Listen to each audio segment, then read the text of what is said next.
বন্ধুরা, আজ আমি তোমাদেরকে দেখাবো চিড়ে দিয়ে ডিমের চপ। প্রথমে চিড়েটাকে পরিষ্কারভাবে ধুয়ে নেব। আগে থেকে ডিম আলু সিদ্ধ করে রেখেছিলাম। দুটো ডিম ভালোভাবে কেটে নেব আর একটা আলু গ্রেট করে নেব। আলুটা বাটির মধ্যে নেব, ধুয়ে রাখা চিড়েটা নেব, পেঁয়াজ কুচি, কাঁচা লঙ্কা কুচি। এবার দেবো পরিমাণ মতো লবণ, হলুদ, লঙ্কার গুঁড়ো, গোলমরিচ গুঁড়ো, আদা রসুন বাটা। সব কিছু একসঙ্গে ভালোভাবে মেখে নেব। এবার আলুর পুরটাকে নিয়ে ডিমটাকে ভালোভাবে ঢেকে নেব।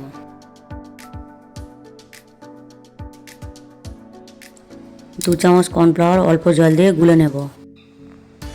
এবার কর্নফ্লাওয়ারে ডুবিয়ে ব্রেড ক্রাম্বসে কোটিং করে নেব।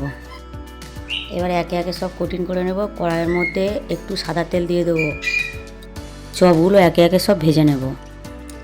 আমার চপগুলো সব ভাজা হয়ে গেছে। তোমরা এইভাবে বাড়িতে বানিয়ে খাবে আর ভালো লাগলে একটা সাবস্ক্রাইব করবে।